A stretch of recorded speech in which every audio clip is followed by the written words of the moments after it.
फिर यहाँ जो विषय जो मुझे बताया गया है कि स्वत्व, जो यहाँ का इस आयोजन में जो विषय अपने आप को जानना, अब ये ऐसा विषय है जिसने भारतीय मानस को आदि काल से अपनी तरफ आकर्षित किया। मैं कौन हूँ, मेरा सत्य स्वरूप क्या है, ये सवाल आज नहीं है। आदि काल से हमारी संस्कृति, हमारी सभ्यता के विकास के शुरुआत से इस प्रश्न ने भारतीय मानस को बहुत प्रभावित किया।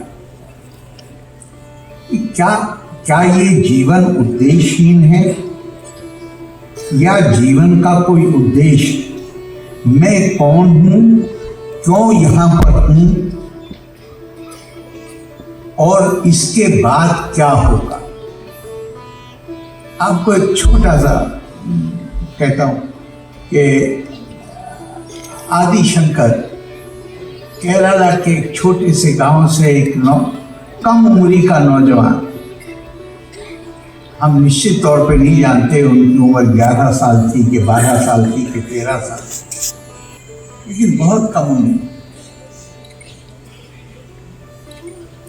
निकलते हैं और अपने गुरु को ढूंढते हुए नर्मदा नदी पे गुरु से ही गुरु का पता पूछ रहे हैं। किसी के पहचानते तो नहीं थे, तो उन्होंने इतने कम उम्र के नौजवान को देखकर पूछा कि तुम, उसके बारे में जाना होगा कि इतनी दूर से आए हैं, कहा तुम हो कौन? अब भारतीय मानस पे इस प्रश्न का कितना गहरा असर है, इससे अंदाजा लगाइए। तो वो जवाब देते हैं, मनोबुद्ध अहंकार चित्तानि नाहं, न चाश्रोत जीवे न चाग्य सुनिए। ताली मत बजाइए। ताली बजाते हैं तो क्या होता है कि जोश आता है, और जोश आता है तो होश पे पर्दा पड़ जाता है। ताली मत बजाइए, इसको गौर से सुनिए। इसलिए कि हमारा जो पतन हुआ है, जो देश दुनिया में ज्ञान की संस्कृति के तौर पर पहचान हो, उसका इतना पतन हुआ हो, तो कहीं ना कहीं हमने अपनी जो मुख्य चीजें थी उनको अनदेखा किया। इसलिए उनको जानना जरूरी है। संस्कार भारती वाले ये काम करते हैं, आपको परिचित कराते हैं, इसलिए मैं उनकी प्रशंसा करता हूँ। तो शंकराचार्य ने कहा, मनोबुद्ध अहंकार चित्तानि नाहं, न चाश्रोत्र जीवे न चाघ्राण नेत्रे न चाव्योम भूमिर न तेजो न वायु चिदानंद रूपा शिवोहम शिवो। मैं कौन हूं? मैं ये शरीर हूं, ये शरीर जो हर पल नष्ट हो रहा है। इतनी देर हम यहां बैठेंगे, इतनी देर हमारे शरीर में जैसे दुनिया में परिवर्तन आएंगे, इसी तरह हमारे शरीर में भी परिवर्तन आएंगे, और एक दिन ये शरीर नष्ट हो जाएगा हर किसी का। तो कहते हैं, मैं नाक भी नहीं, मैं कान भी नहीं, मैं आंख भी नहीं, मैं ये भी नहीं, मैं वो भी नहीं, तो फिर क्या हो? चिदानंद रूपा शिवो। मेरे अंदर एक और चीज है, इस हाथ पांव ये शरीर के अलावा एक और चीज है जो मुझे जीवंत रखती, बल्कि चिर जीवित रखती। वो क्या है? वो है आत्मा के रूप में परमात्मा हम में हर किसी के अंदर बैठा हुआ है, हम जाने या ना जाने। ये आत्मा ही द्वो इमो पुरुषो लोके क्षरश्चाक्षरा एवाच।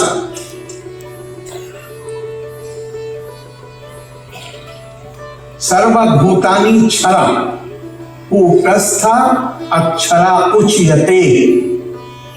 हम में से हर एक के दो व्यक्तित्व हैं, एक क्षर है और एक अक्षर। क्षर उसे कहते हैं जो नष्ट होता है, अक्षर उसे कहते हैं जो कभी नष्ट नहीं होता, जो सर्वभूतानि हर कोई वो क्षरा नष्ट हो रहा, कूटस्थ जिसमें नष्ट तो बहुत दूर की बात है, कोई परिवर्तन भी नहीं आता, अपरिवर्तनीय कूटस्थ अक्षरा उच्यते, जिसमें कोई परिवर्तन नहीं आता, नष्ट नहीं होता, उसको अक्षर कहा जाता है। अक्षर परमात्मा का भी नाम है। और ये देखिए खास बात यह है, दुनिया में इतनी संस्कृतियां हैं, काहे से परिभाषित होती हैं? मेरा लिंग वंश, मेरा नस्ल, रेस, या मेरी त्वचा का रंग, मैं गोरे रंग का हूं इसलिए मैं बाकी सबसे श्रेष्ठ, मैं ये भाषा बोलता हूं, मैं दूसरी भाषा बोलने वाले सबसे श्रेष्ठ, मेरी आस्था ये है, आस्था की परमात्मा के प्रति आस्था ये है, और उसकी अभिव्यक्ति का तरीका मेरा ये है, और केवल मेरा ही सही है, बाकी सबका गलत, मतलब मैं श्रेष्ठ। दुनिया में मैं कोई नाम नहीं दे रहा हूं, लेकिन सारी संस्कृतियां इसी भावना के साथ परिभाषित हुई। इसका नतीजा क्या हुआ? अगर मैं श्रेष्ठ हूं तो फिर मैं दूसरों पर अपना प्रभुत्व कायम करने की कोशिश करूंगा। मैं कह रहा हूं आप गलत हैं, तो मैं जिम्मेदारी अपने ऊपर ले रहा हूं कि मैं आपको सही करूं। सही कैसे करूं? समझा के नहीं, अपना प्रभुत्व स्थापित करूं। भारतीय संस्कृति, और ये किसी की आलोचना नहीं, हर किसी को अपनी जीनियस, अपने विशेष गुणों के साथ विकास करने का अधिकार, लेकिन भारतीय होने के नाते मैं गौर करता हूं कि भारत की संस्कृति काहे से परिभाषित होती है? वो परिभाषित होती है आत्मा से। और आत्मा कहाँ है? आत्मा केवल भारत में नहीं, केवल विथिया में नहीं, केवल बिहार में नहीं, जो जीव भी है, और केवल मानवों में नहीं, मानव जाति में नहीं, हमें तो ये भी, मतलब हमारे लिए तो इस संस्कृति के प्रति अगर हमारी आस्था, इस संस्कृति का महत्व अगर हमारे दिल में, तो इसका मतलब यह है ये संस्कृति हमें एकात्मता, पहचान को, अभी जो हम बात करते स्वत, उसको अगर एक शब्द परिवर्तित कर दें तो ये संस्कृति एकात्मता की संस्कृति है। और हमारे यहाँ वो भी हैं जो कहते हैं केवल जीव नहीं, पेड़ पौधे नहीं, उनमें भी आत्मा है, बल्कि जिसे तुम पत्थर समझ रहे हो, निर्जीव पत्थर, उसमें भी ठोकर मारने का अधिकार किसी को नहीं है। हमारे यहाँ वो भी स्कूल हैं जो कहते हैं कि उनके अंदर भी एक चेतना है। तो इससे क्या निकलेगा? इस एकात्मता। मैं आपसे कहता हूं, आप दूसरों का ख्याल रखिए, दूसरों के प्रति करुणा का भाव रखिए, दूसरों के प्रति दया के भाव रखिए, तो ये एक अच्छे व्यवहार के लिए प्रेरित करना। लेकिन अगर आपको ये बताया जाए कि दूसरा कोई है ही नहीं, जो भी कुछ तुम्हें नजर आ रहा है वो तुम्हारी अपनी आत्मा का विस्तार है, वो तुम खुद हो, तो फिर जब आप दूसरे के लिए कुछ अच्छा करेंगे तो आपके मन में ये चेतना रहेगी कि ये कोई मैं मेहरबानी नहीं कर रहा हूं, ये दूसरा नहीं है, ये मेरा ही विस्तार। ये ज्ञान है, जो ज्ञान जिसके लिए भारत विशेष रूप से जाना जाता है। यज् ज्ञात्वा न पुनः मोहम एवं यास्यसि पांडवा येन भूतानि अशेषेण दिरक्ष्यसि आत्मनि अथो मयि। भगवान कृष्ण अर्जुन से कहते हैं कि ये ज्ञान प्राप्त होने के बाद फिर कभी तुम मोह का, भ्रम का शिकार नहीं बनो। ये ज्ञान जब तुम्हें प्राप्त हो गया उसके बाद तुम हर किसी को, ये ना भूतानी, हर किसी को अशेषेना, अशेषेना विदाउट एक्सेप्शन को क्या कहेंगे सर? कोई एक्सेप्शन नहीं उसको, मतलब कोई बाहर छूटा ही हुआ नहीं, जो भी कोई है अशेषेना दिरक्ष्यसि, देखोगे आत्मनि, अपनी आत्मा का विस्तार देखोगे फिर तुम हर किसी को, और उसके बाद ये देखोगे कि अथो मई, और फिर ये देखोगे जैसे तुम्हें मैं तुम्हारे अंदर रहता हूं ऐसे ही उसके अंदर। ये भारत की संस्कृति के, अगर हम कहें जो मूल सिद्धांत है वो कहां से गए। अब एक बार डॉक्टर राधा कृष्णन हमारे पूर्व राष्ट्रपति, उन्होंने बड़ा सुंदर लिखा। उन्होंने कहा कि अंग्रेजी में जब ये ज्ञान की प्राप्ति हो जाती है, सत्य की अनुभूति हो जाती है, इस ज्ञान की अनुभूति हो जाती है, तो उसको अंग्रेजी में कहते हैं एनलाइटनमेंट। और तो वो कहते हैं कि हमारे कितने लोग जाके तपस्या करते थे, तो वो काहे के लिए करते थे? वो इसी ज्ञान की प्राप्त, तपस्या कुछ और नहीं। एक गृहिणी घर में अपने परिवार के लिए जो खाना बना, जो लगी रहती है वो पूरे बार, वो उसकी तपस्या। एक विद्यार्थी ज्ञान प्राप्ति के लिए जो जितनी मेहनत करता है वो उसकी तपस्या यही नहीं है कि हम जाके हमने दूसरे रंग के कपड़े पहन के और हम पेड़ के नीचे बैठ गए, नहीं। ये सब कुछ तपा स्वाध्याय निरतम। एक आम आदमी के लिए हमारी संस्कृति कहती है कि कभी तप क्या है? ज्ञान अर्जन की निरंतर प्रयास, कोई वक्त अपना खराब मत करो, और हर दिन पिछले दिन से बेहतर होना चाहिए, यानी कि नए ज्ञान की प्राप्ति होनी चाहिए। तो यहां पहला क्या हुआ? एकात्मता।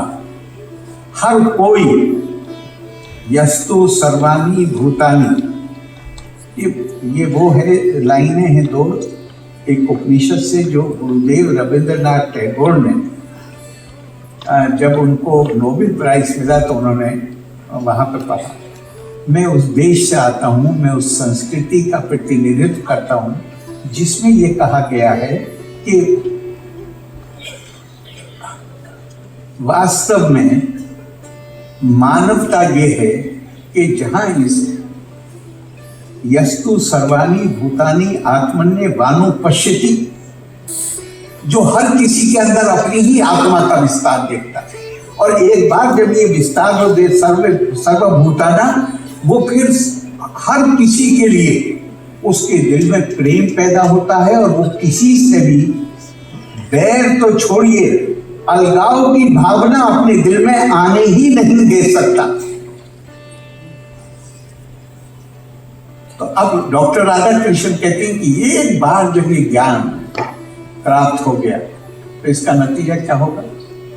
आदमी में ये चेतना, इंसान में ये, मानव में ये चेतना पैदा हो गई, तो हम जिस तरह अपने अस्तित्व को बनाए रखने के लिए मेहनत करते हैं, इस तरह सब इस ज्ञान के आने के बाद हम सबके की सेवा के लिए अपने आप को समर्पित कर देंगे।